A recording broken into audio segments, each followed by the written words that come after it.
Bueno, la clase va sobre los servicios de apoyo a los centros educativos, los procedimientos de comunicación, en fin, cómo nos complementamos, maestros en este caso, y profesionales, miembros de un equipo de orientación que no son solamente psicopedagogos, ¿vale? Voy a intentar hablar un poco de los agentes de la comunicación, los canales de la comunicación, el contenido y los resultados, porque básicamente nosotros lo que hacemos es comunicar información. Tenemos muy poca intervención directa en primaria, los orientadores. Suele ser a través de el maestro, a través de los padres, a través del jefe de estudios, pero incidir directamente en un alumno, pues por las características organizativas de los equipos de orientación es prácticamente imposible, aunque a veces lo hacemos, pero es, por decirlo, el porcentaje menor de nuestro trabajo. Bien, orientador versus maestro. Yo lo he puesto así porque en los años que llevo trabajando, muchísimas veces me he encontrado con esta expresión, o sea, el orientador contra el maestro contra el orientador. Y yo, es algo que no deja de sorprenderme por muchos años que pasen porque no tiene ningún sentido. Si nosotros no somos profesionales complementarios de la labor del maestro, nuestro trabajo no tiene sentido. Y si el maestro no necesita de ningún complemento en su labor profesional, entonces, ¿para qué recurren a nosotros? Entonces, no entiendo que se pongan como antagónicos, deberían ser siempre complementarios. Y en ese sentido irá toda mi exposición. Lo que el orientador no es. Esto advierto que lo hice con mi hija Ana, y ella decía que los dibujos son siempre más claros, mamá.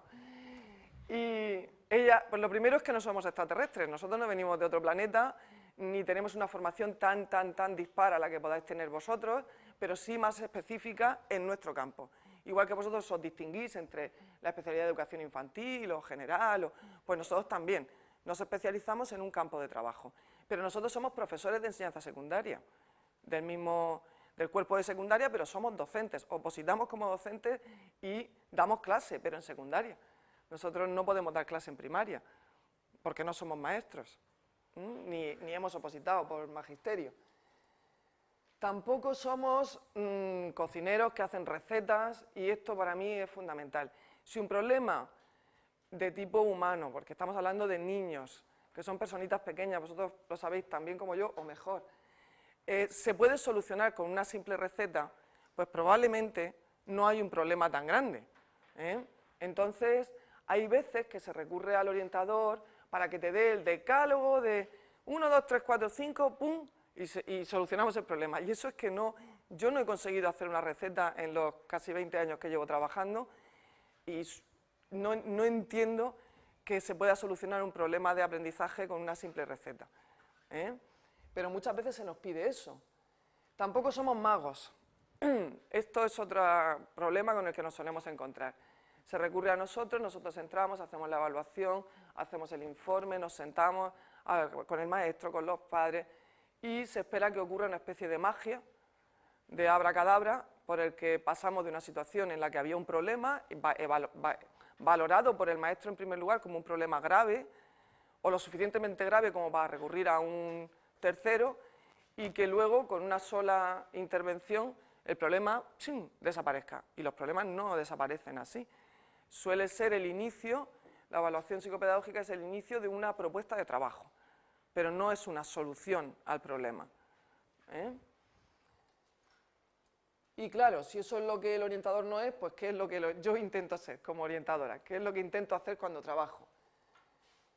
Pues ser un observador externo. A mí me gusta mucho este cuadro, pero especialmente por esa figura que se ve ahí al fondo. Esto lo he hablado muchas veces con maestros. A veces cuando como personas tenemos un problema en la vida diaria, recurrimos a un amigo, a un familiar, se lo contamos, escuchamos su opinión, y cuando nos vamos a casa y reflexionamos, pues decimos, oye, ¿y si tiene razón? Yo esto no me lo había planteado. Eso que parece algo tan normal, pues cuando nos metemos en el ámbito profesional, empiezan a saltar ahí una serie de luces de alarma y de todo tipo de colores que nos ponen así en tensión, y no aceptamos que una persona externa complemente nuestro punto de vista. Es verdad que el maestro cuenta con una cantidad de información que el orientador no tiene, pero a veces esa información contamina la valoración que se hace del problema y nos cuesta un poco de trabajo entenderlo, de tal manera que incluso una apreciación del tipo creo que, por ejemplo, por decir algo, creo que el aula está un poco desordenada y el maestro hace así, y tú dices, pero es que es así, y que no te estoy diciendo esto como un ataque ni como una crítica, sino porque tienes un niño que es el objeto de tu derivación y por el que yo estoy aquí trabajando, al que esta desorganización lo desestructura totalmente y entonces se pone a dar patadas, se pelea con un compañero, grita, que es de lo que tú te quejas. Esto podría tener solución controlando el desorden. Y a veces con eso mejora muchísimo el problema. No desaparece totalmente, pero mejora, que es lo que tú querías. Pero si tú no estás dispuesto a oír que esto es un proceso de enseñanza y aprendizaje, y por lo tanto hay una parte de la enseñanza que es tan importante como la parte del niño, del sujeto que aprende, que es susceptible de modificaciones para mejorar una situación, si tú no estás dispuesto a aceptar eso de partida, todo lo que se te diga, por muy bien que se te diga, te va a afectar, como si fuese un ataque, y nunca es un ataque, nunca debe serlo. Es solamente identificar, puesto que nosotros tenemos una perspectiva privilegiada cuando entramos a un aula, y es que no estamos contaminados por lo que está ocurriendo ahí. Entramos de vacío. Bien. Lo que para mí debería ser un orientador es un colaborador, un complemento del trabajo. Y son palabras muy importantes. Si no es así, si no se establece una buena complementariedad entre el maestro y el orientador, el trabajo del orientador no sirve para nada. Y el recurso del orientador no sirve para nada. Se convierte solamente en un trámite burocrático, buscando poner ahí un nombre a algo, pero para nada más. Entonces, nosotros, aparte de observadores externos, estamos especializados, somos técnicos. ¿Especializados en qué? Pues en las dificultades de aprendizaje. Y no lo sabemos todo, ni tenemos respuesta para todo, tenemos que estudiar mucho. Yo, desde que terminé en la universidad, las veces que más he estudiado, aparte de la dichosa oposición, claro, ha sido para resolver problemas que me han surgido en el aula. Un niño que tiene X dificultad que yo nunca he atendido antes, entonces me tengo que poner con los libros, con internet, con un compañero, hacer análisis de casos con otros compañeros para ver si ellos han resuelto esa situación antes, y para mí como orientador se inicia un proceso de aprendizaje. Entonces, ni puedo dar una respuesta inmediata, ni tengo la solución, pero sí tengo la disponibilidad horaria y organizativa para poder hacer eso que el maestro no puede hacer. Porque yo no tengo la clase con los 20 y no sé cuántos niños a los que atender. Entonces me puedo dedicar a recabar esa información, a organizarla, a hacer un protocolo para que mejoren el aula, ¿vale? Y tenemos que ser buenos comunicadores. Yo esto lo considero fundamental. Muchas veces he recibido la queja, entre comillas, pero que no, entre comillas, no es una queja seria, de maestros que me han dicho, bueno, es que yo al orientador que había antes es que no sabía ni cómo se llamaba, es que ni lo veía, entraba, salía, pero... Entonces, ahí, desde mi punto de vista, lo que hay es un problema en la forma de la comunicación, en el cómo tú te presentas en un centro. Nosotros no dejamos de ser personas que van a un centro, que no pertenecen a ese claustro, y por mucho que queramos, somos personas externas.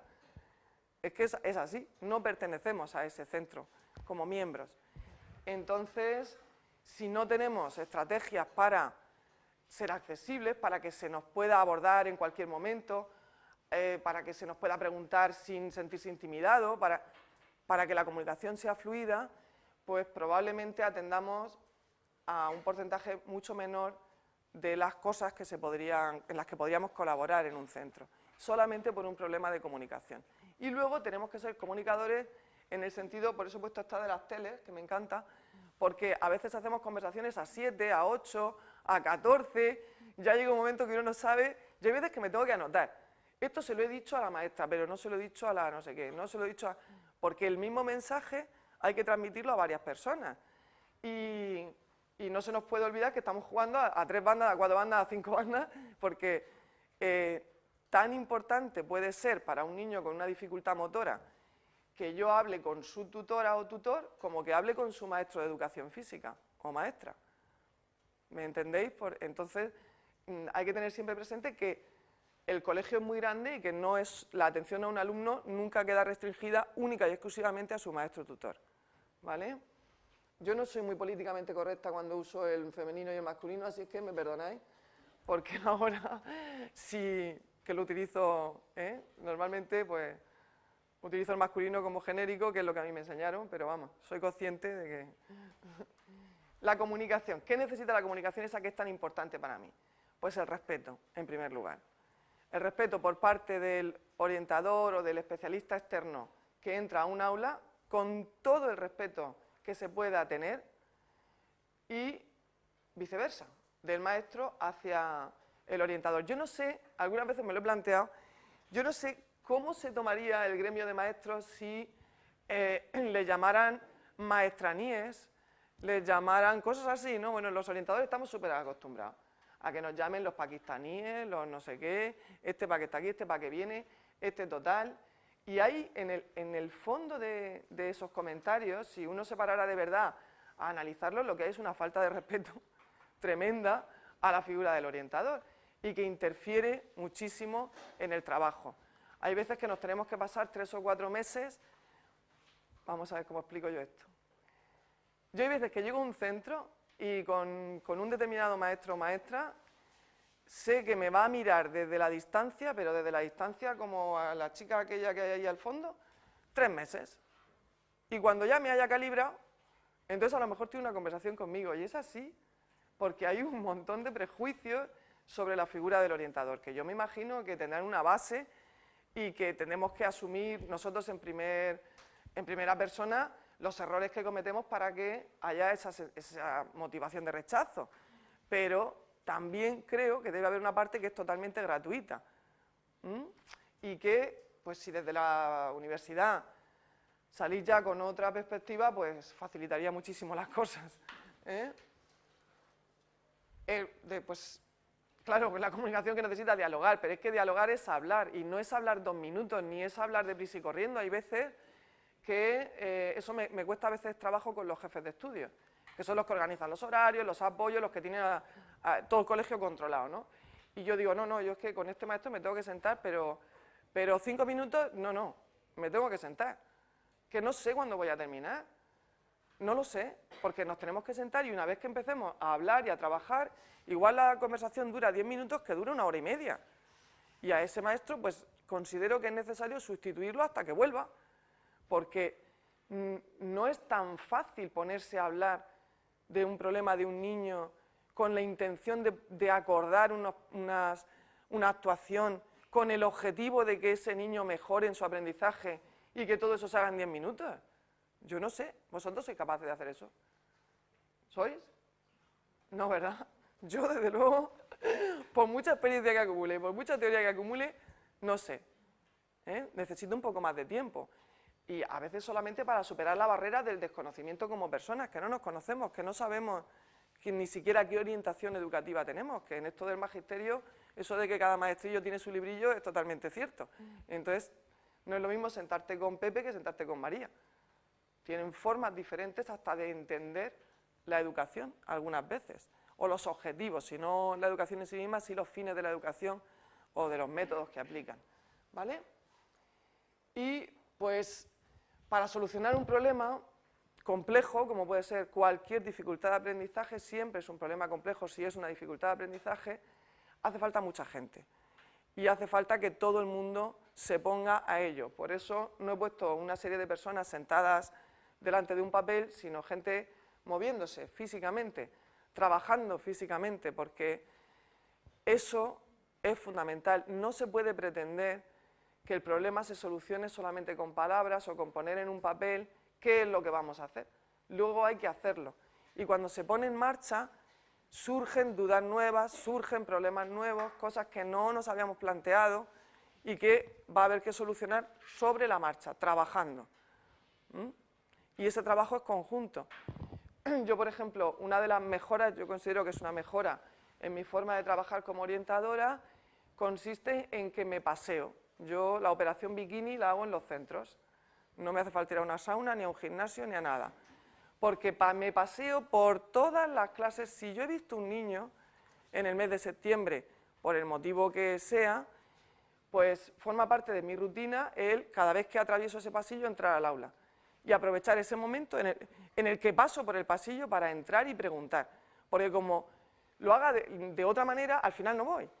Y no le hago un seguimiento a esos acuerdos que hemos tomado, a si el maestro o la maestra se siente desbordado por el trabajo que está haciendo, si están surgiendo cosas nuevas que no atendimos inicialmente y que a lo mejor yo me puedo sentar un momentito y le digo, oye, pues esto ahora, y podemos complementarnos, pero para eso me tengo que pasear mucho y conocer el centro perfectamente, como si fuera mi casa, como si yo fuese del claustro, aunque no lo soy. Bien, esto es una cosa que he introducido este año porque, no sé si lo conocéis, ¿conocéis este decreto? ¿Lo conocéis? ¿Os suena? ¿No os lo han explicado aún? Bueno, es de 2009, ya está empezando a tener años, ya han cumplido. Lo digo porque es muy importante. Yo le llamo el decreto de Halloween, porque así me acuerdo. Como es del 30 de octubre.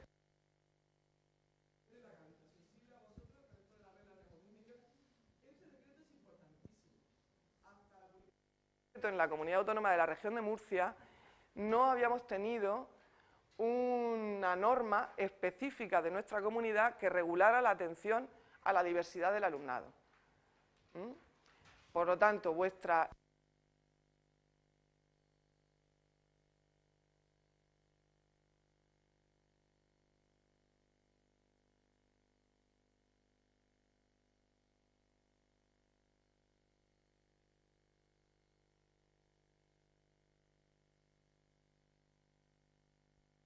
claras del decreto. El decreto es muchísimo más extenso.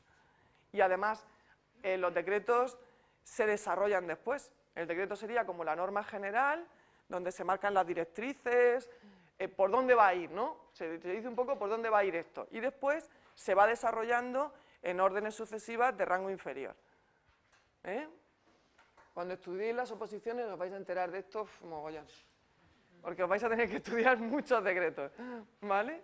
Pero este es muy importante, acordaros que ya veréis que sí.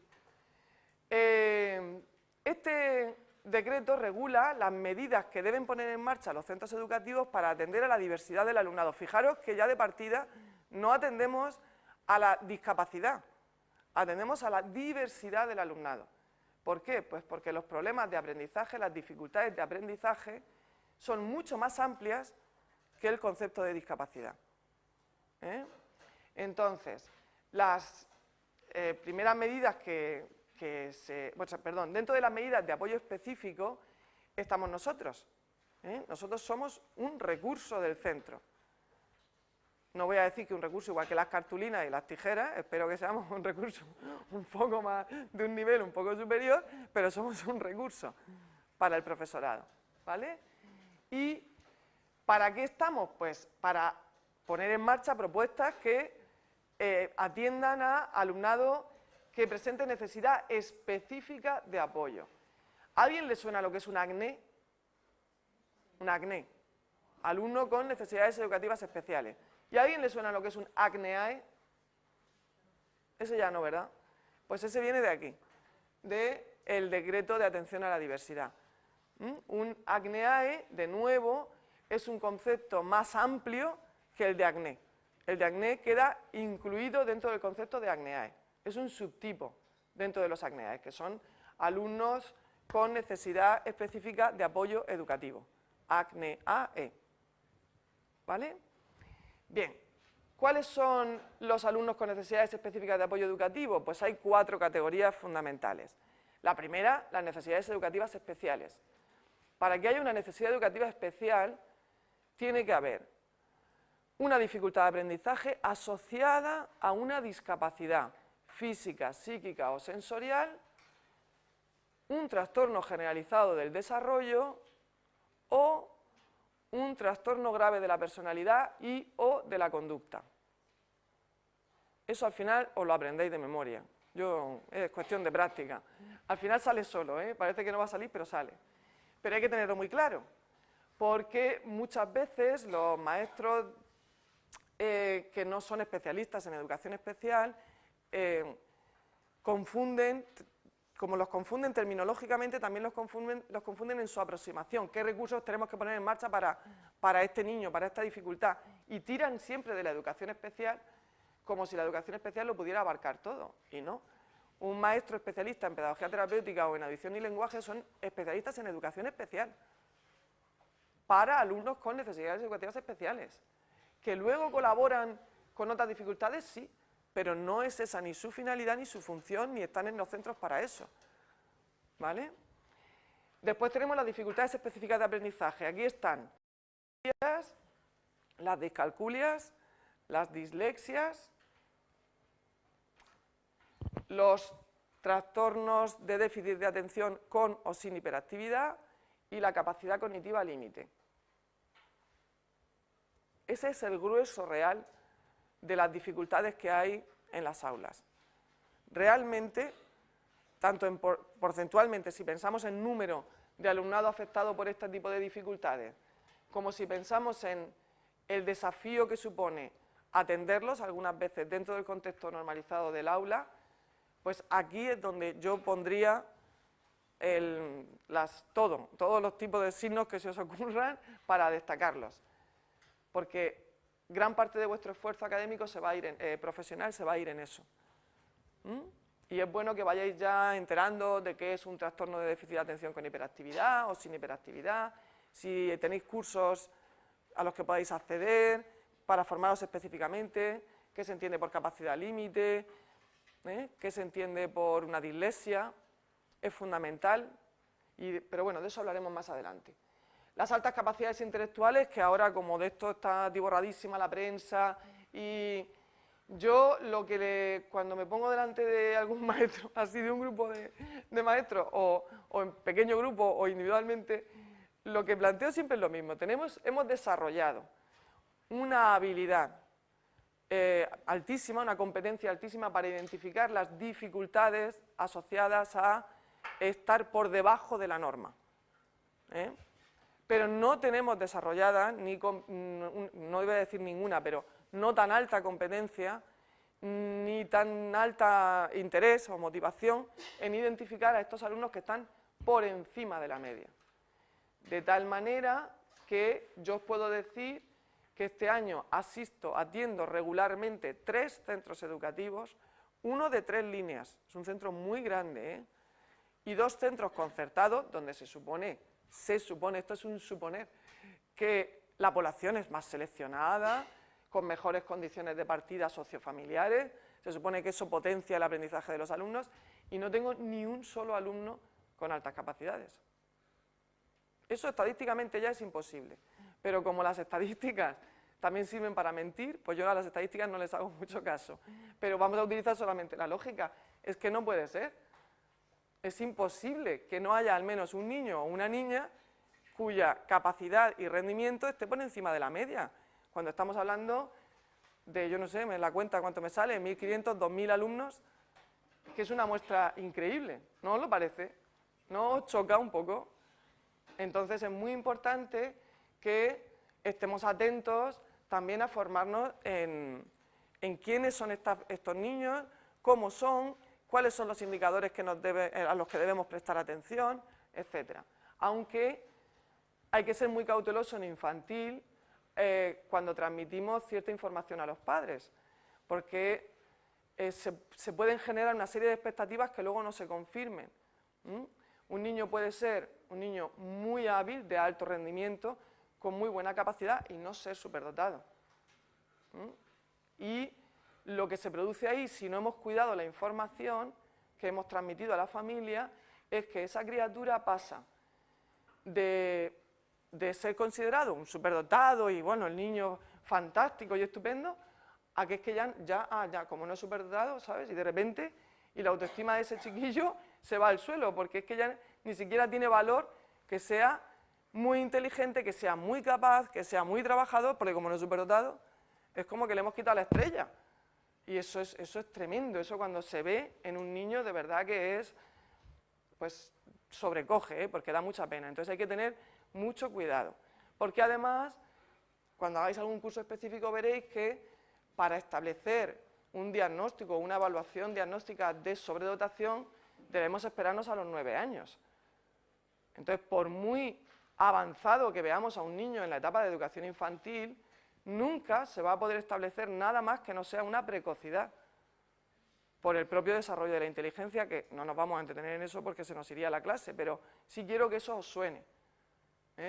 Entonces hay que tener mucho cuidado con la información que se transmite en infantil, en un sentido y en otro, pero a veces por el desconocimiento yo creo que tenemos todos todavía de lo que son las altas capacidades, aquí se produce un manejo de la información muy alegre, donde se dicen cosas que luego tienen difícil solución y que acaban afectando al niño. Y por último, todo lo que es la integración tardía en el sistema educativo, pues lo que son los programas de compensatoria, niños en aulas hospitalarias, cualquier niño que por circunstancias socioeconómicas, culturales o pues, de hospitalización no está siguiendo un proceso normal de aprendizaje. ¿Vale? Bien. Bueno, esto como ya me he entretenido mucho, me lo salto. ¿Qué es el Plan de Atención a la Diversidad? Este decreto establece el PAD. ¿Os suena el PAD? PAD. ¿Están todos los colegios locos haciendo PAD? ¿No os suenan? Bueno, pues los colegios están locos porque esto es un documento que forma parte de la programación general anual de un centro, que es el documento más importante que se elabora en cualquier centro educativo, y ahora forma parte de él. Y lo elabora el centro educativo, no el PT, ojo, y no el orientador. ¿Vale? Porque se puede producir ese error, ¿no? Que se piense, como esto es de apoyo a la diversidad, pues que lo haga el de apoyo. Pues si el de apoyo tiene que elaborar un programa para todo el centro, pues que Dios le pille confesado. Porque, entonces, ¿quiénes son los agentes que colaboran en la elaboración de este documento? Pues ahí los tenéis, todo el mundo. Aquí no falta nadie. Los tutores, porque quiero decir, de los maestros entra ya del tirón la mayoría, en cualquier centro pequeño, de una línea, porque casi todos son tutores. Y ya están en el primer cuadrante. El personal docente y no docente, un fisioterapeuta también, especialista en la atención a una ACNEAE. Fijaros que pone ACNEAE, no pone ACNE. No son los profesionales que trabajan con la discapacidad, son los profesionales que trabajan con ese concepto más amplio de alumnos que tienen dificultades de aprendizaje. ¿Vale? Por eso, por ejemplo, entra el fisioterapeuta, o puede entrar el ATE, o puede entrar el conserje del centro, que en muchos centros desarrollan funciones, a veces yo diría casi de coordinación, porque controlan tanto lo que está pasando, conocen a todos los niños, los papás, las mamás. Yo hay muchas veces que quiero saber cómo localizar a una mamá y hablo con el conserje, y no hablo con nadie más, porque tiene esa información y me la da ya. Pues mira, espérate, cuando vengas el próximo día, ella siempre entra por aquella puerta y a las 9 está aquí ya, y yo ya la localizo, ¿sabéis? El orientador, como persona externa, y los maestros de apoyo a las medidas de compensación y de refuerzo. O sea que cualquier maestro que esté realizando refuerzos ordinarios entra dentro de este equipo. Yo, si saco así es que creo que no se queda nadie fuera. Entonces es responsabilidad de todo el centro, no es responsabilidad de un solo profesional. Dentro de este plan de atención a la diversidad hay tres grupos de medidas muy importantes. Uno son las actuaciones generales, otro las medidas ordinarias y específicas de respuesta educativa y otro los programas específicos. Esto solamente para que os suene, con la lectura del decreto pues podréis sacar más información. De todas formas yo he añadido, tengo que decir que las diapositivas más bonitas son de un compañero que elaboró esto para el equipo y yo se las he cogido, las más feas son mías. Este compañero se llama Paco Ballester y ha sido profesor de esta facultad, no sé si os habrá dado clase a alguno de vosotros. Bien, ¿qué es una medida de apoyo ordinario? Pues son estrategias organizativas y metodológicas que se adoptan en los centros. Por ejemplo, un criterio que casi nunca se aplica, pero que yo consideraría fundamental, que el primer ciclo de primaria lo impartan profesionales con destino definitivo en el centro, por ejemplo. ¿Por qué? Pues porque es crucial. Primero de primaria, el salto de la etapa de educación infantil a primero de primaria es un salto enorme, probablemente el salto más grande que da una persona en toda su trayectoria de aprendizaje, incluida la universidad.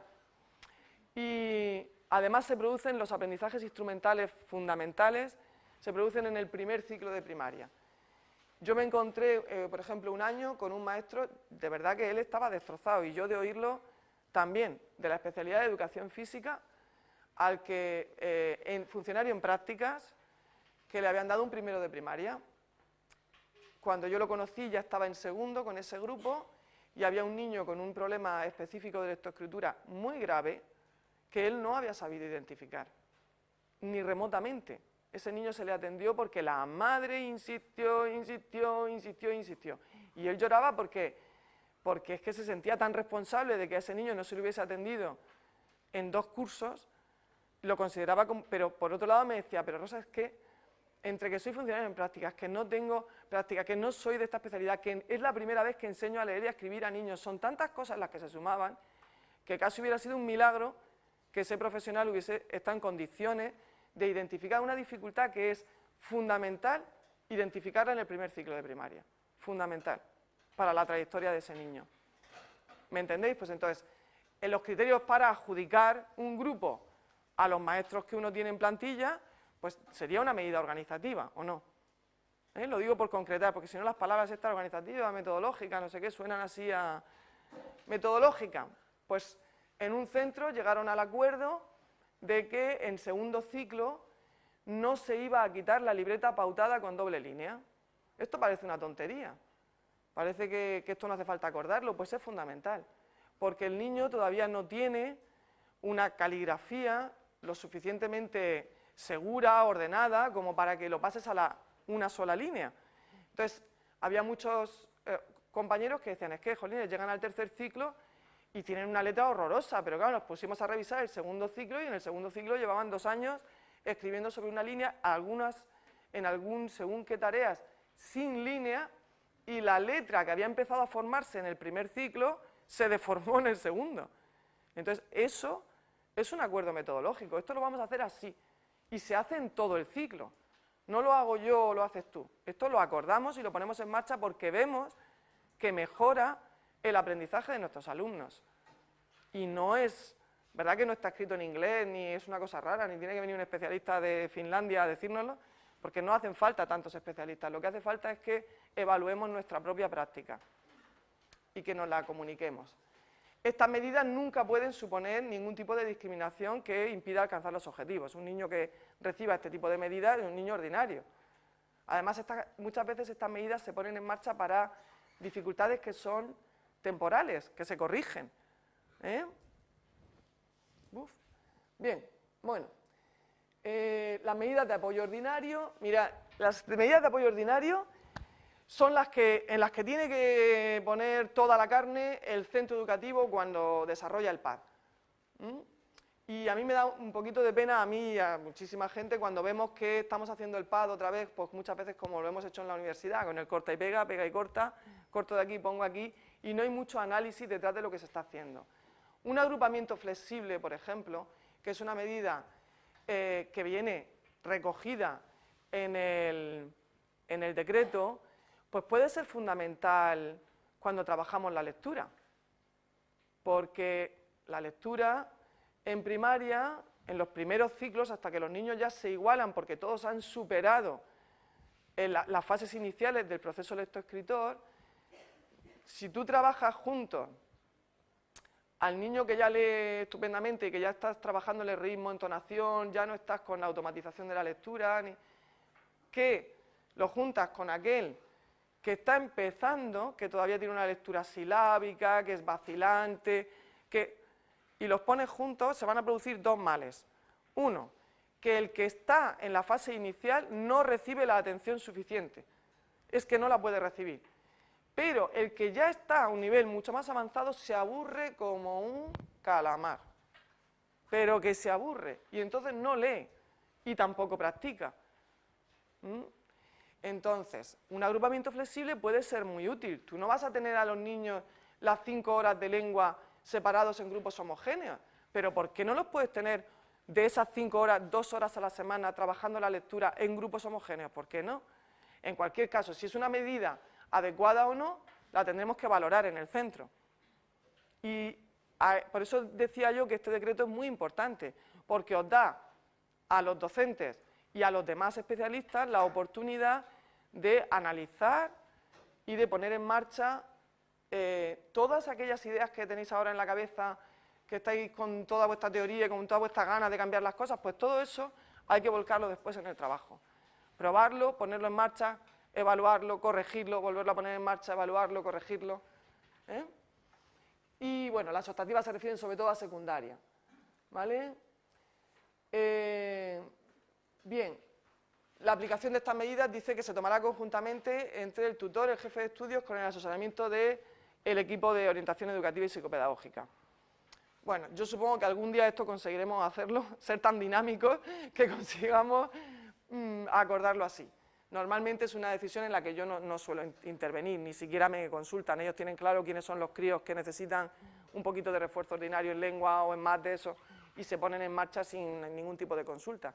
Pero, caso de que se considerara importante, estamos en el decreto. Las medidas de apoyo específico pues son programas para los ACNEAE. Esto ya no es para cualquier alumno que pueda tener una dificultad temporal. Y temporales hay montones, en la edad infantil, especial. Mira, yo tuve este año una compañera maestra que estaba absolutamente desquiciada, lo voy a decir así, porque tenía una niña que no paraba de llorar, una niña de 4 años que no paraba de llorar en el aula, y es que era entre lo que te parte el corazón, que no puedes, que se contagia el llanto y que no sé qué, pues estaba desquiciada, y entonces vino, mira Rosa, yo ya no sé qué voy a hacer con esta criatura, porque es que no para de llorar, pero es que la tengo todo el día, desde las 9 hasta las 2. Pues esta profesional, que es muy buena profesional, pero es muy joven y lleva poco tiempo trabajando, se le había olvidado que esta niña había tenido un hermano y que su hermanico tenía 2 meses y medio, que su mamá estaba de baja en casa con el hermano y que no va a dejar de llorar. ¿Cuánto tiempo? Pues muy probablemente hasta que su mamá no se incorpore al trabajo, porque la niña ya ha interiorizado que su hermano está en casa, que además su hermano es precioso y que lo quiere mucho. Eso ya cualquier niño normal lo interioriza muy rápido, pero no va a poder evitar. De hecho, yo creo que es mucho más sano el niño que expresa los celos que el niño que no los expresa. No va a poder evitar tener unos celos tremendos de que él está, es que ella tiene 4 años y su hermano está en casa con mamá y ella en el cole, que por muy buena que sea la seño, no deja de ser el cole, Y entonces, pues nada, yo creo que una vez que ella asumió que le quedaban todavía 2 meses de llanto, pues ella ya lo llevó un poco mejor, y yo creo que la niña hasta dejó de llorar también un poco, ¿no? Porque ya se entretuvo más en darle besos, en, bueno, no pasa nada, vente conmigo, y se la llevaba como mamá pato, llorando, hasta que, porque es que, no, ¿qué podemos hacer? Si es que no podemos hacer nada, si la criatura, por desgracia, tiene que pasar por ahí. Pero la maestra estaba sufriendo una barbaridad, por ella, por la niña y por los compañeros de la niña. Pero es un problema propio de esa etapa. Un niño de quinto al que le nace un hermano manifiesta los celos de otra manera. Un niño de 4 años pues llora amargamente. Y oye, podemos estar contentos porque ¿y si le da por pegar? ¿Qué? Que también le puede dar por pegar. O sea que, ¿ves cómo cambia? Solamente te lo planteas de otra manera y ya parece que el problema no es tanto problema o no es tan difícil de solucionar. Bien, pues nosotros como siempre, asesoramos. Por no entretenerme demasiado. Bien, las medidas de apoyo específico van dirigidas a alumnos con necesidades educativas especiales y quizás estas las controléis un poquito más, ¿no? Que son pues las adaptaciones curriculares significativas fundamentalmente, los apoyos de carácter extraordinario, y van dirigidas a alumnado que tiene problemas más graves. Y dentro de los programas específicos, pues están funcionando muy bien todos estos programas. La verdad es que tienen mucha autonomía, tienen detrás normalmente personas con mucha trayectoria y que saben muy bien lo que hacen, y son programas que suelen atender a tiempo y muy bien a este tipo de dificultades que son muy concretas, y muchas de ellas tienen un carácter transitorio. Un niño que le operan de una pierna pues se va a recuperar, pero a lo mejor tiene que estar hospitalizado 2 meses. O un niño que se incorpora tardíamente al sistema educativo porque es rumano y acaba de llegar, eso tiene un tiempo. Pasado un tiempo, el niño ya no está incorporado, ya es otro más. Y enseguida adquieren el lenguaje y se socializan, y entonces son problemas que tienen una duración más corta, por la misma característica de... Bien, estas son las dificultades que antes os he mencionado y no me voy a entretener. Después, si tenéis que hacerme alguna pregunta, pues me la hacéis. Bien,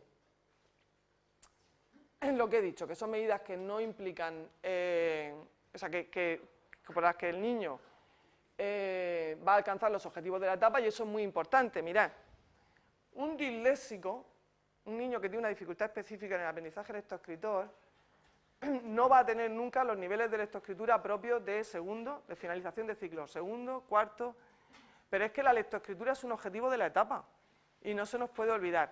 Y no es un objetivo de infantil, y de eso, si queréis, podemos hablar después. Pero yo, como persona que viene de la práctica, hablo desde mi práctica profesional.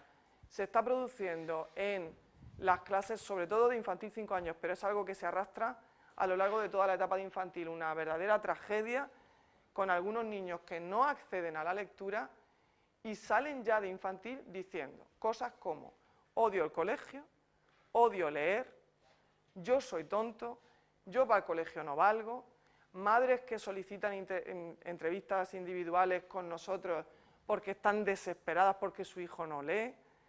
Y aquí quizás desde la misma universidad pues tendríamos que tener un poquito de debate. Yo no digo que estemos ninguno individualmente en posesión de la verdad, pero si nos ponemos a discutir esto quizás acertemos un poco más, porque desde luego en el currículum no está. Si os miráis el currículum es un solo objetivo general que hace referencia a la introducción en las destrezas de lectoescritura y de pensamiento lógico-matemático, un solo objetivo global. Y aquí parece que si un niño no sale leyendo de infantil 5 años, en primer lugar el maestro ha fracasado, no sabe lo que está haciendo. En segundo lugar, el niño es un niño con problemas de aprendizaje, ya con 5 años. Y en tercer lugar, como centro, o sea, ¿dónde vamos a llegar? Si los críos no leen con 5 años, pues yo os puedo decir que en Holanda, en Bélgica, en Francia, en Finlandia, en Gran Bretaña, en Alemania, no se introducen las letras hasta, en unos países, los 6 años y en otros los 7. Las letras, no os digo la lectura, las letras. Pero es que en Bélgica, por ejemplo, los niños no realizan un solo algoritmo escrito hasta los 7 años. Es todo manipulativo. Nosotros estamos poniendo a los niños a sumar en infantil. Eso, si queréis, ahora después profundizamos un poco, pero para mí es muy importante que vosotros, que vais a ser maestros de infantil, todo esto lo planteéis muy seriamente. ¿Vale? Bien, dice que la consejería, esto es lo que os he comentado antes, la consejería desarrollará las medidas a poner en marcha con estos alumnos, porque algunas tienen un carácter muy específico. Bien, esto lo he puesto por aclarar un poco la confusión que hay respecto a las figuras del maestro de pedagogía terapéutica y de audición y lenguaje, para recordar solamente que en la misma normativa viene que son maestros que están en los centros para atender a la educación especial, y acordaros que eso es discapacidad, TGD o trastornos graves de la personalidad y de la conducta y nada más, y para colaborar en el diseño, puesta en marcha de el resto de alumnado con dificultades de aprendizaje, pero no para atenderlos directamente, aunque sí se puede hacer organizativamente, sí se considera necesario e incluso conveniente, y pues se hace.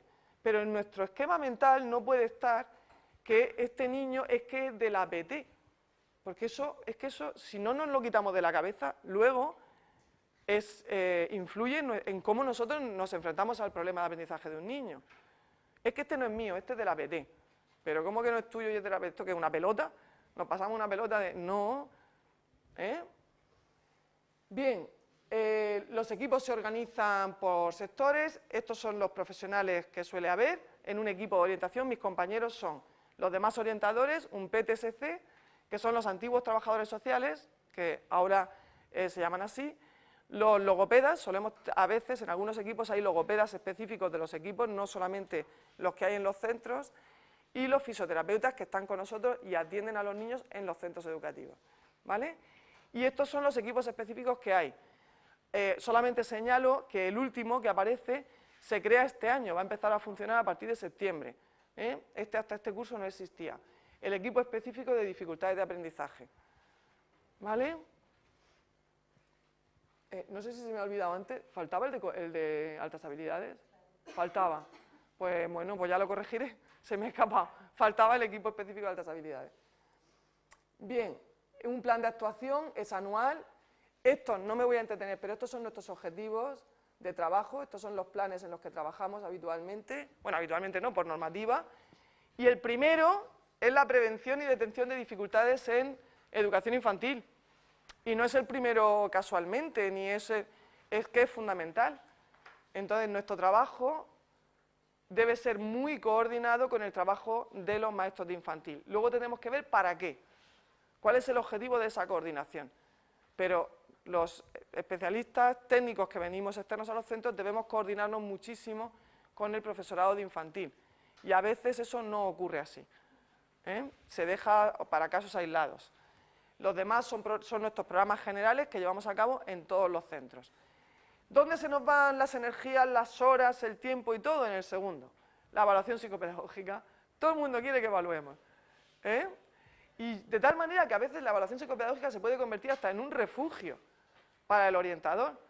Mientras estoy evaluando no estoy haciendo otras cosas que son mucho más difíciles de hacer. Y eso no debe ser así. El orientador no tiene como única función evaluar, aunque esta sea muy específica nuestra. Y quizá, si algún día conseguimos que esto se compense, que en la balanza no pese tanto la evaluación psicopedagógica, el trabajo de los orientadores sea más útil, más eficaz, mejor valorado por los maestros, porque tendrá una aplicación más necesaria en primer lugar y después más útil en los centros. ¿Vale? Bien, faltan todos estos programas, que no voy a entrar en ellos porque si no, no os dejo tiempo para la práctica. Esto sería la atención, esto lo he puesto porque una imagen vale más que 1000 palabras. Esto es el tiempo máximo, los días máximos que un orientador cualquiera va a un centro educativo, en un año, en un curso escolar. Yo me he entretenido en contarlos cuando estaba preparando la presentación esta mañana, me parece que salen 36, en un año. Entonces, son 36 mañanas de 9 a 2. Y hay que pensar en qué trabajo se puede sacar adelante en ese tiempo y como no es mucho, habrá que priorizar. Y si priorizamos solamente la evaluación psicopedagógica, pues el orientador puede ser que no pueda participar en el mes de acogida en infantil 3 años, porque a ver cómo lo haces, si vas un día a la semana. Esto es yendo una vez semanal, pero yo, por ejemplo, que llevo 3 centros, 2 de ellos voy una vez quincenal. Entonces, eso lo partís por la mitad. ¿Vale?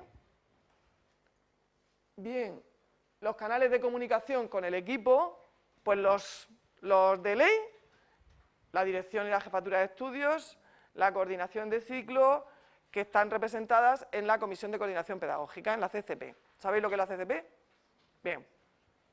Reuniones de ciclo. Sería buenísimo que nosotros asistiéramos a las reuniones de ciclo, pero como los maestros tenéis horario de tarde, se suelen poner en horario de tarde, cuando nosotros no estamos. Entonces, aunque yo considero que es un ámbito fabuloso para coordinarse, porque estás solamente con los maestros de un nivel y hay como se dispersan menos la problemática que se trabaja y tal, pues casi nunca ocurre, porque nosotros yo cuando empecé a trabajar tenía 2 tardes a la semana, pero ya no las tenemos.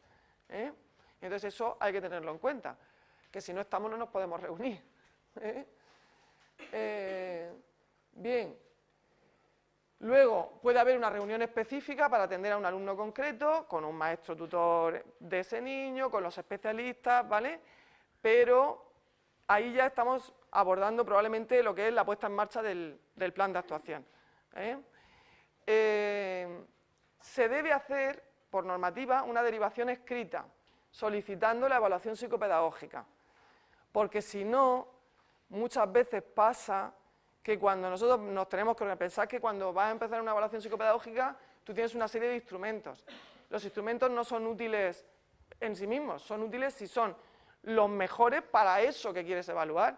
Y para eso tienes que saber qué es eso, a qué es exactamente a lo que te está refiriendo el maestro. Entonces, está bien que haya una conversación de aquí te pillo, aquí te mato, pues ya que te he visto, mira, vamos a hablar de Pepe, que no sé qué, no sé qué. Pero luego eso hay que pasarlo por escrito, porque además, si el maestro hace el ejercicio de reflexión, de pasar todo eso que ve en el niño a un escrito, probablemente información que antes no había mencionado va a salir, y otra a la que antes le había dado mucha importancia, pues puede que ya se matice un poco y ya no sea tan fundamental. La reflexión siempre es muy importante. Entonces, estos son los oficiales, pero luego hay otros, que son los que he puesto yo, la sala de profesores, cuando te estás tomando un café, que vienen y que está bien, que yo nunca pongo ninguna pega, pero que eso pasa, pero por eso digo que como todo esto pasa, luego hay que pasarlo a escrito, que el escrito es lo que yo pongo abajo y no se nos va a olvidar, ¿verdad que no? Bueno, puede ser, porque yo hay veces que tengo que decirle a la persona que coordina el grupo de apoyo del centro, le digo, oye, Sole, por ejemplo, me estoy acordando de Sole ahora mismo, Sole, dile a no sé qué, no sé qué, no sé qué, no sé cuántos que me pasen el protocolo de derivación porque estamos ya casi al final del proceso y no lo tengo, y lo tengo que tener. Y lo hacemos, y se funciona así, pero no deberíamos funcionar así. La reflexión siempre debe ser previa, y escribir es una buena estrategia para obligarnos a reflexionar, ¿vale? El informe psicopedagógico, que ahora los vais a ver, es un documento que recaba la información sobre un alumno y cuyo objetivo solamente debe ser orientar la respuesta educativa. Ya está. Pero eso, si conseguimos eso, eso es importantísimo. Que dé las directrices por las que debemos ir para encauzar el aprendizaje de ese niño, pues si conseguimos eso con un informe psicopedagógico, no, vamos, no se le puede pedir más, ¿vale? Si el informe, esto, si me perdonáis, esto lo voy a pasar. Os lo voy a explicar solamente porque si no es muy largo. Bien, el problema que tenemos con el informe, que no lo leemos. Mirad, yo comprendo que hay veces que los informes no hay que se los lea. Si ese es el caso, habrá que hablar con esa persona que está haciendo el informe y decirle, mira, yo respeto muchísimo el trabajo que has hecho, pero este documento a mí no me sirve para nada, esto tenemos que hacerlo de otra manera. Por lo que os decía antes de la comunicación, si yo transmito a un maestro que veo que hay mucho desorden y que eso perjudica a un niño, ¿por qué no voy a ser yo capaz de recibir de un maestro que me diga, oye, este documento está muy bien para alguien, pero para mí no? Si el objetivo es que esto encauce, oriente, dé pauta de cómo atender a este niño, ese objetivo no se consigue. Y eso hay que ser capaz de transmitirlo y el orientador debe ser capaz de recibirlo y modificar sus documentos. En segundo lugar, hay que comprender. Entonces, si yo no lo comprendo y no pregunto, ¿cuántas veces le decimos a los críos? Es que lo tienes que preguntar. Si no me lo dices, ¿cómo voy a saber yo? Pues con esto pasa exactamente igual. Si yo me quedo con la duda, pues es una duda eterna. Y hay veces que nos da vergüenza, nos da reparo decir, pero si no tenéis por qué saberlo.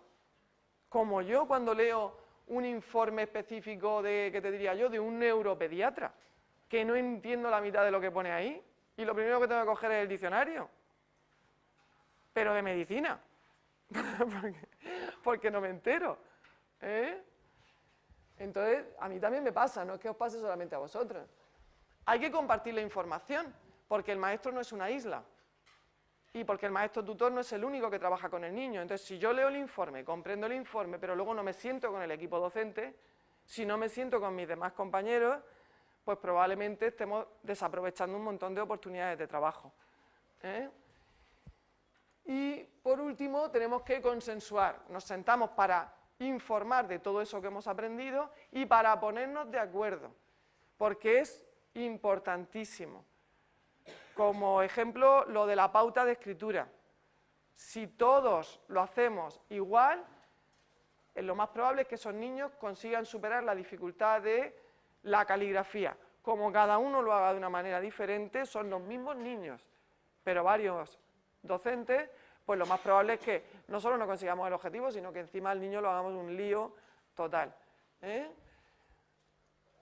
A veces es mejor un mal acuerdo que ningún acuerdo.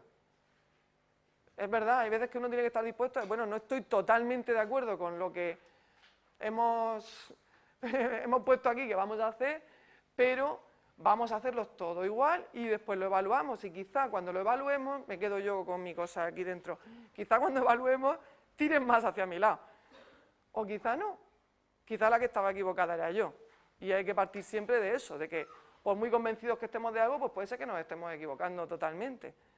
Normalmente si lo ponemos en práctica, pues la misma práctica nos va a ir dando o quitando la razón. Y esto es el final. Pero para mí esto es fundamental. Primero, ¿quién programa? ¿Quién programa? ¿Quién hace las programaciones? No oigo nada. ¿Nadie sabe quién programa? ¿Quién? ¿Quién? ¿Alguien ha dicho la tutora? ¿Se me ha figurado? Soy peor que los críos, pues claro, el maestro tutor, el equipo de ciclo, la CCP, es decir, los profesionales que están en las aulas, ¿no? Entonces no programa Santillana, que no.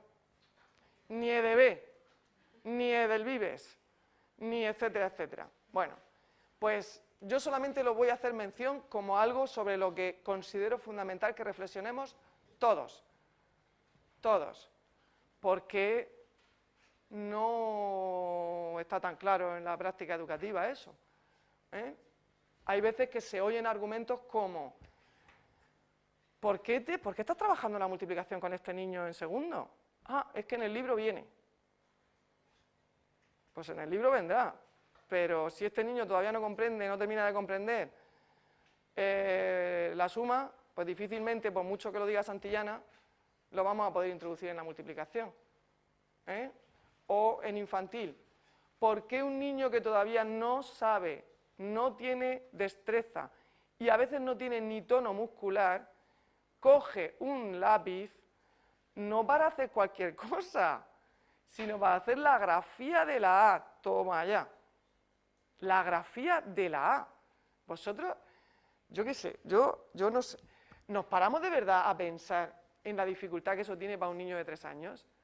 Y en la de vicios que se van a generar en el niño que está intentando complacernos a los maestros, a los papás, haciendo la grafía de la A para poder hacerla cuando todavía no tiene las destrezas necesarias. Nos lo paramos. Mirad, yo muchas veces veo que los niños de las guarderías infantiles vienen de hacer trazos en la pared, en papel continuo, donde les están trabajando la mano desde aquí. Hacen así, ¿verdad? En infantil. Bueno, pues pasan 3 meses, en 3 meses maduran muchísimo, aprenden muchas cosas que son los 3 meses de verano, que están jugando y pasándoselo bien. Yo deduzco que es porque el juego enseña mucho. Y entonces llegan a octubre de infantil 3 años y pasan de esto, de trabajar esto, a trabajar, yo que encima soy zurda, ¿no? A trabajar esto con un lápiz así de finico, en el plano, en la mesa, que tiene unas dimensiones como esta, con una grafía de este tamaño, no sé si más o menos se ve, ¿no? Una cosa así, y se le trabaja la grafía, pero bien hecha, porque eso sí que lo sabemos bien los maestros. Direccionalidad correcta, trazo correcto, ¿sí o no? Esto es así, es totalmente así. Y si el niño no lo hace, es que el niño tiene un problema. Entonces, claro, por eso yo lo de quién programa es algo que para mí es muy importante. Y para mis programas de actuación también. Y dónde está mi fuente de información, para mí es fundamental. Hace poco un compañero de un colegio me viene en la sala de profesores mientras me estaba tomando un café y me dice, tengo que hablarte de un crío que y ya directamente me cuenta todo del crío. Es un maestro de infantil 3 años. Y termina. Y yo que estaba ahí con mi café y que además a mí me gusta reírme, me río bastante y me gusta reírme. Pues lo miro así como con un poco de cachondeo y me dice, claro, tú ahora me vas a decir que el niño es normal. Digo, vamos a ver. Yo en primer lugar no he dicho nada. Y en segundo lugar, si el niño fuese normal, tan mal te caigo, tampoco me quieres, que viene a hablarme del niño cuando me estoy tomando un café y descansando un poco, pues por supuesto que no pienso que algo está pasando ahí. Pero eso no quiere decir ni que el problema tenga que ser mayúsculo, ni que estemos hablando de ni que lo podamos atender ahora. Yo tomo nota, te prometo que voy a pasar por tu clase, que voy a empezar con él. No te puedo decir ahora mismo cuándo, ¿me entendéis? Que estas cosas pues pasan así, pero hay que darle a todo su tiempo. Y sobre todo que un niño de infantil 3 años, lo que no se nos puede olvidar en ningún momento es que es un niño de 3 años. Y que ni siquiera tiene obligatoriedad de estar ahí. Entonces, ¿qué pasa? Que los que no van al segundo ciclo de infantil son niños ya per se en desventaja educativa, son niños ya que entran a primero de primaria incapaces de seguir el currículum. Pues no lo sé yo. De hecho, la mayoría de los profesores, por lo menos de los que me han dado clase a mí, yo creo que los vuestros quizás sean ya más jóvenes, no empezaron a ningún tipo de instrucción hasta los 6 años. Ninguno. Incluidos los más eminentes catedráticos de cualquier ámbito de la educación. Que no es que yo defienda unos métodos con otros, ni un sistema con otro, pero que hay que ser consciente de eso. No creo yo que fueran tan torpes. Segundo, ¿cuáles son los objetivos necesarios para que cada uno de los alumnos progrese? Pues para mí esa pregunta es fundamental. Cada uno de los alumnos. Y la maestra me dice, madre mía, es que son 25.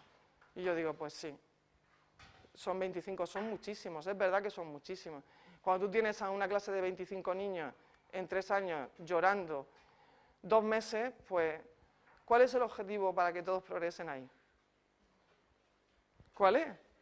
Tienes 25 y 14 lloran. Y los otros 10 los miran. ¿Cuál es el objetivo? ¿Cuál podría ser? Lo digo yo que vayamos a acertar ahí de pleno, pero ¿cuáles podrían ser los objetivos ahí? Porque están en el colegio, ¿no? Entonces tendrá que haber objetivos de aprendizaje. ¿Qué tiene que aprender el niño ahí?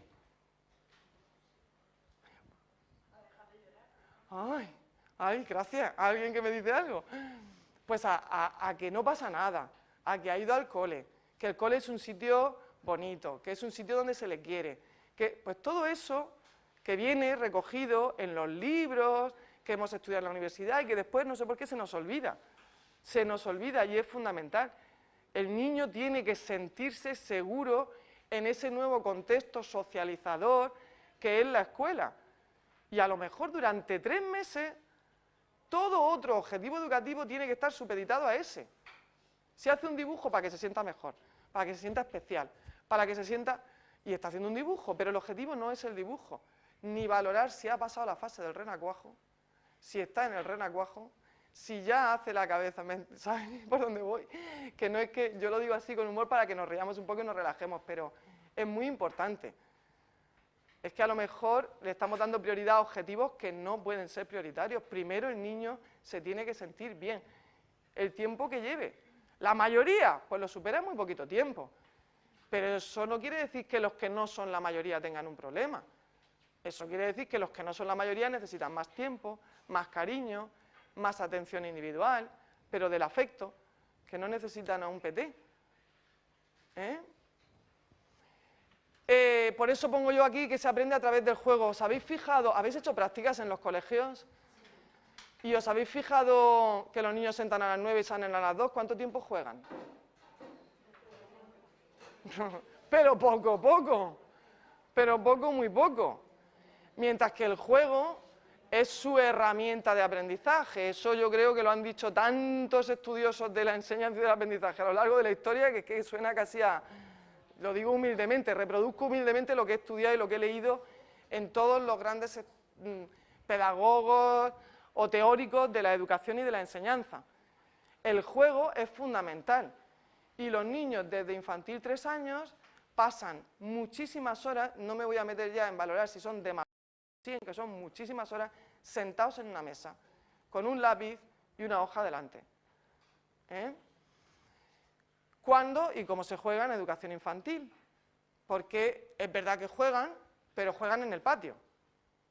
Entonces, ese juego es un juego fundamental, como todo juego, pero es solo un tipo de juego. Hay otros tipos de juegos que se pueden y desde mi punto de vista se deben hacer en el aula y no tanto a través de la hoja y el lápiz. Por ejemplo, vamos a tocar triángulos. ¿Verdad que no es lo mismo tocar triángulos que dibujar triángulos? ¿Y están identificando el triángulo? Yo esto no lo digo yo, esto, por ejemplo, es un comentario de una maestra que me dice, no, yo es que cuando trabajamos las formas geométricas, aquí yo quito la silla, lo quito todo y buscamos formas geométricas.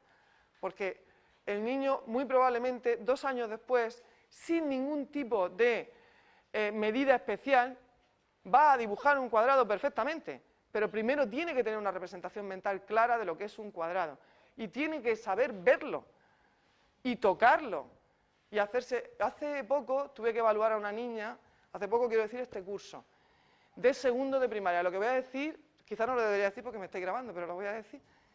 Estando evaluándola, le digo, cariño, ponte detrás mío. Y no hizo nada. Y yo digo, pues no me ha oído. Corazón, ponte detrás mío. Y no hizo nada. Y yo digo, no me lo puedo creer. Esto no puede ser. Que esté en segundo y que no sepa ponerse detrás. Y no sabía ponerse detrás. Le puse una serie en una hoja y sabía perfectamente lo que iba detrás y lo que iba delante. Pero esta nena tenía una confusión espacial brutal que, como se le había trabajado mucho en el plano, pero no en el movimiento, pues esa carencia la iba arrastrando y la iba arrastrando. Y era una niña torpona, y era una niña... Claro, pero si ni siquiera tiene claro lo que es ponerse delante y ponerse detrás, porque es que probablemente no lo ha hecho nunca. Eso se pasa... Estamos en febrero, en marzo, vamos a ponerle marzo, de educación infantil 3 años y ya está, objetivo superado. Eso no puede ser. O, bueno, entenderme, yo creo que no debe ser. Y después, ¿cómo se fomenta el desarrollo del lenguaje y la socialización? Porque el juego para mí es fundamental. Pero ¿y el cuento? ¿A quién le suena el cuento de érase una vez Pepe, pelotero, que tenía una pelota, que peloteaba mucho la pelota? ¿No habéis visto cuentos de esos? Yo he visto cientos de cuentos de la P, de la Ta, de la Li, que yo no sé cómo los niños no salen corriendo de las clases. Esto es una cosa que todavía no me la explico, pero masivamente, porque eso es espantoso. Los niños se aburren, y si tú tienes a un niño aburrido, ¿ese niño va a aprender? Pues difícilmente. Quizá cuando sea un adulto disciplinado, que se juega una nota en una asignatura de la universidad, aguante a cualquier ponente pelmazo que le suelte un rollo impresionante durante 1 hora, con mucha disciplina y con mucha atención.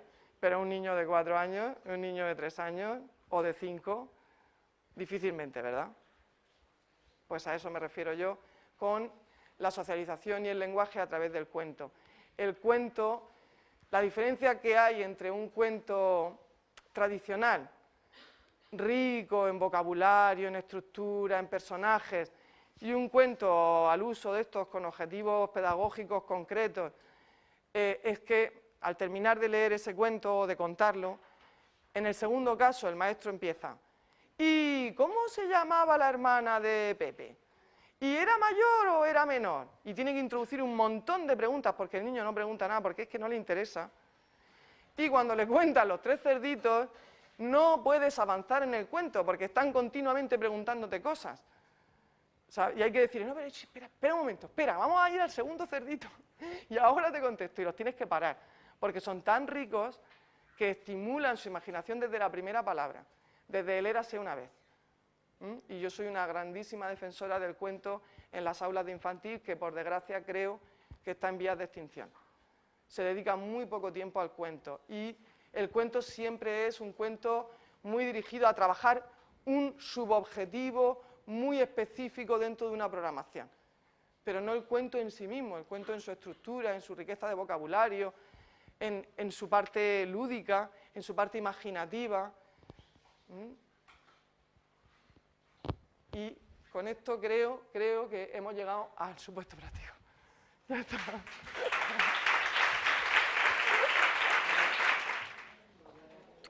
Bien, mirad, lo que os voy a repartir ahora es lo que os había comentado. Voy. Ay, sí hay una pregunta. Vale. Un protocolo de... Muy bien. Es un documento... normalmente varía un poco de un equipo a otro, no son siempre iguales, pero es un documento que suele estar custodiado en los centros por jefatura de estudios o por la maestra especialista en pedagogía terapéutica, es lo habitual, pero se le puede pedir directamente al orientador, claro, en el que se especifican los datos personales del niño y una descripción contestando a preguntas bastante abiertas de cuáles son las dificultades que observamos en el niño que motivan la derivación, el que lo atienda el orientador o cualquier otro especialista que consideremos que debería ver a ese niño, por ejemplo, si se deriva ahora el niño a salud mental. El tutor. Es un documento que elabora siempre el tutor.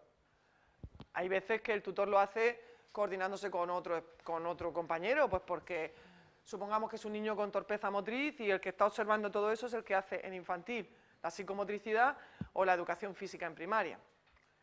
Entonces hay veces que el tutor me dice, pues te lo relleno, pero me voy a sentar con María para afinar un poquito más. Eso es un protocolo de derivación. Hay protocolos de derivación específicos para lenguaje, para cuando pues, hay, por ejemplo, dislalias. En infantil es muy frecuente que los maestros nos deriven niños por problemas de articulación del lenguaje. Y ahí tenemos un poquito de lucha, siempre. Y los maestros yo sé que se quejan mucho, pero es que realmente la mitad más una de las dislalias que se derivan por parte de los maestros son evolutivas. Y tú le dices al maestro, es que esto sin logopeda, sin nada de nada, sino por la estimulación que recibe el niño y por la práctica que de aquí a 6 meses, a 8 meses lo va a superar. Y a lo mejor el logopeda está hasta aquí, porque tiene un alumno con un trastorno generalizado del desarrollo o expresivo del lenguaje, o que necesitan mucho trabajo. Entonces, una de las cosas que, por lo menos en los centros donde yo estoy trabajando, estamos intentando volver a reintroducir en el aula, pero de forma diaria, son trabajar las praxias del lenguaje. En el horario, que estén en el horario, que son 10 o 15 minutos, pero eso es algo que cuando yo empecé a trabajar, se trabajaba siempre, tú entrabas a un aula de infantil y los maestros dedicaban 10-15 minutos todos los días a trabajar praxia, a poner un espejo, y los niños pues a través del juego y rotándose. Además, si se trabajan las praxias en el aula, o bien en gran grupo con canciones, o bien en pequeño grupo organizándolos para que pasen delante del espejo, los niños aprenden también por imitación de sus compañeros, y ese que es más torpecito se estimula porque quiere hacer lo mismo que está haciendo el otro. Si lo sacas de forma individual, muchas veces los logopedas te dicen, si es que no lo puedo tener más de 20 minutos a ir solico delante de un espejo moviendo la boca y la lengua, porque es que llega un momento que el niño no tiene ninguna atención, ni ninguna voluntad de hacer eso, por mucho que yo lo fuerce. Entonces, es una de las cosas, por ejemplo, que habría que, cuando hemos dicho quién programa y qué es lo que se programa, pues en infantil es de una pertinencia total. Y tener claro que la R, muchos niños no las quieren hasta los 6 años y siguen siendo niños normales, en términos de lenguaje. ¿Rosa, podría comentar alguna recomendación o alguna experiencia sobre las especialistas en familia?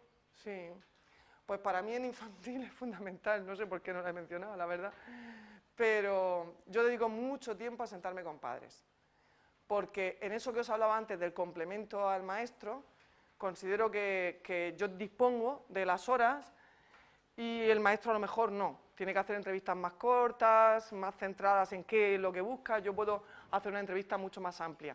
Entonces, en cualquier caso, si yo hago una entrevista con padres, después me siento con el maestro. Y antes de sentarme con un padre, siempre me siento con el maestro, siempre. Porque mi punto de partida es y debe ser la información del niño en el centro educativo.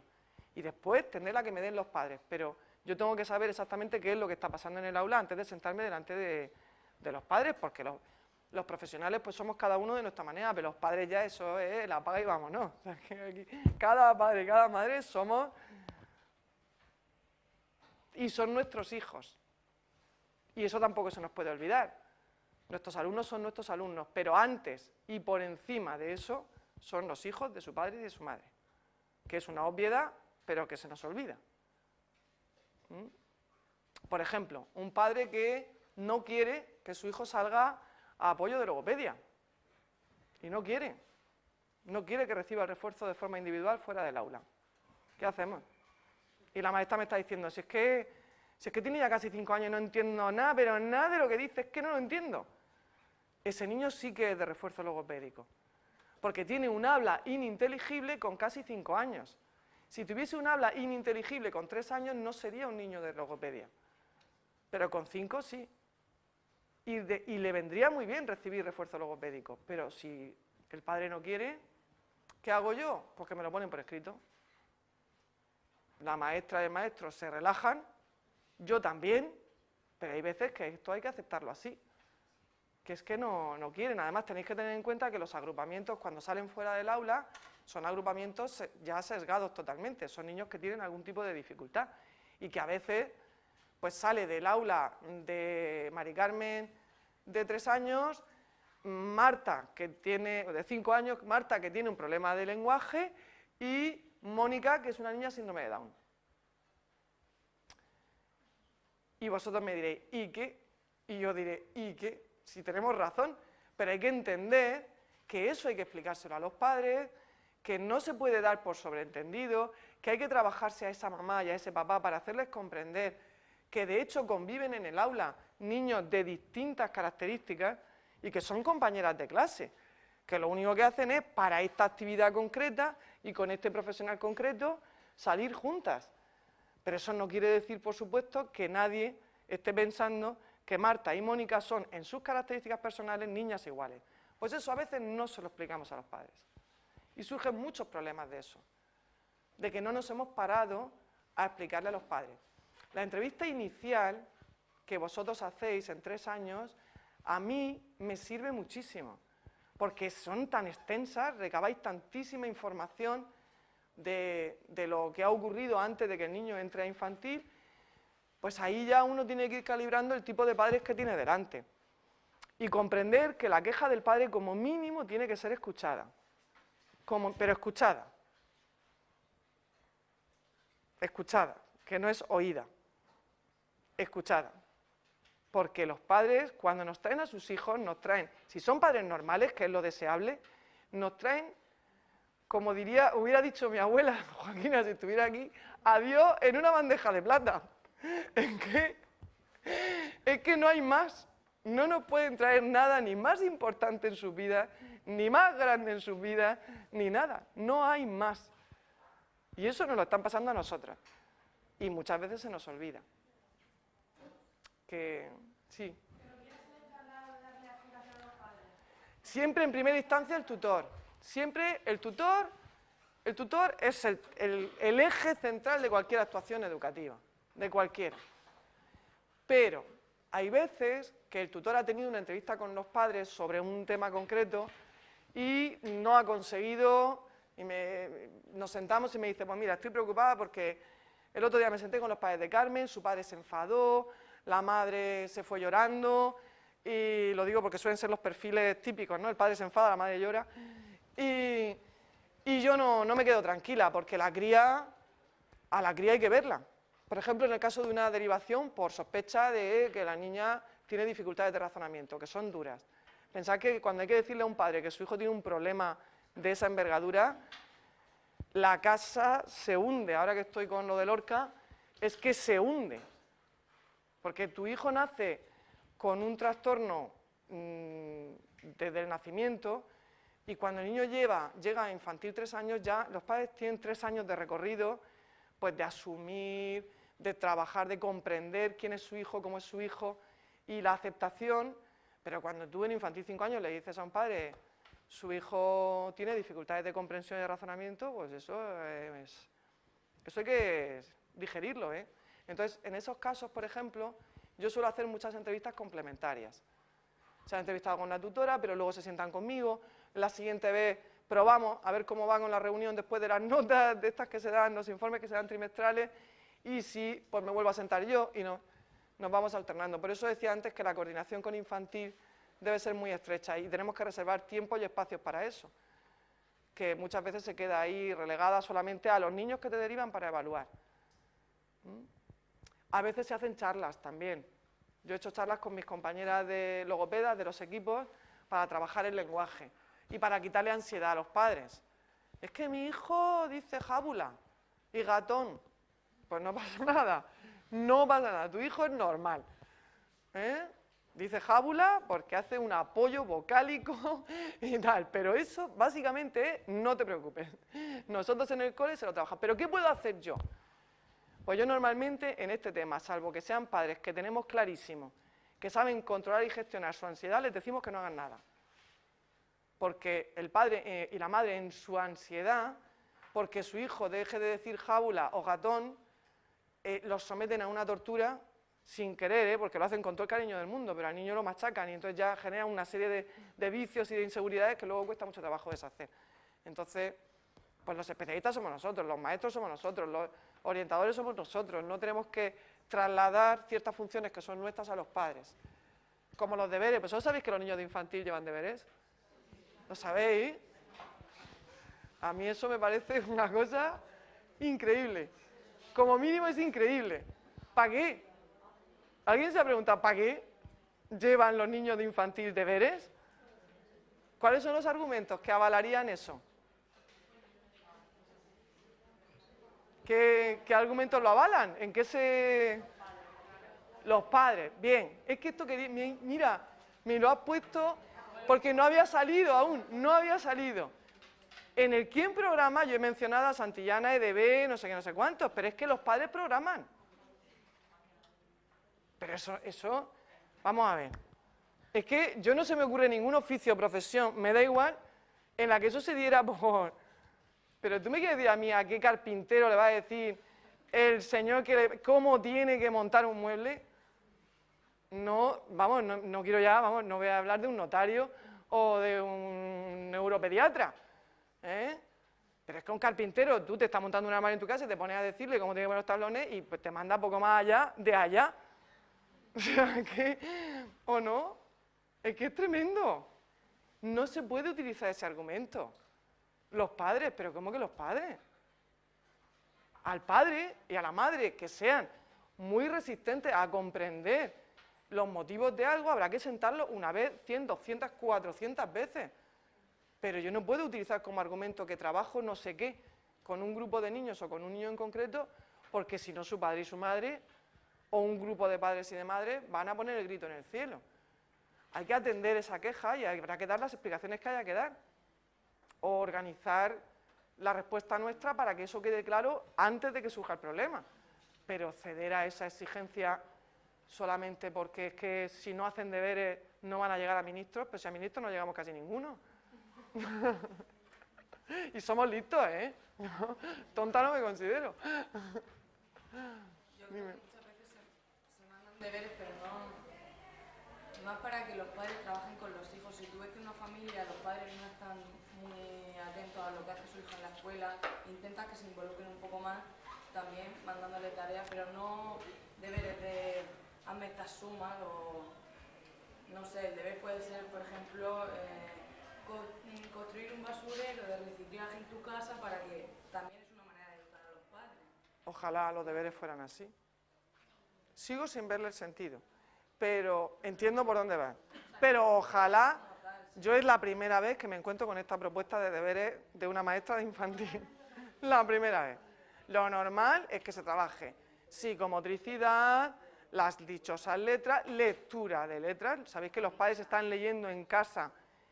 Claro, si tú a un papá le dices que va a trabajar la lectura en casa, el primer mensaje que le estás transmitiendo al padre es que ese es un aprendizaje propio del nivel del niño y que además, si lo mandan para casa, tela marinera. ¿Qué es lo que suele ocurrir? Pues que el porcentaje más amplio de niños de una clase de infantil 4 años, leer les cuesta Dios y ayuda. Entonces, en casa, la impresión que tiene el padre es que su hijo se está quedando detrás, porque él no sabe cómo leen los demás. Él no sabe que su hijo lee estándar. Él sabe que su hijo no lee. Y ya está. Y no sabe nada más. Y que si la maestra le está diciendo que tiene que leer en casa, es porque eso hay que hacerlo con 4 años. porque desconoce, por eso no puede ser programador, porque desconoce cuáles son los objetivos de enseñanza. Pero en cualquier caso, si el padre o la madre son padres que se dedican poco a sus hijos porque van hasta aquí, que es un perfil quizá el más común hoy en día, más que el padre o la madre que no tiene formación o que no tiene...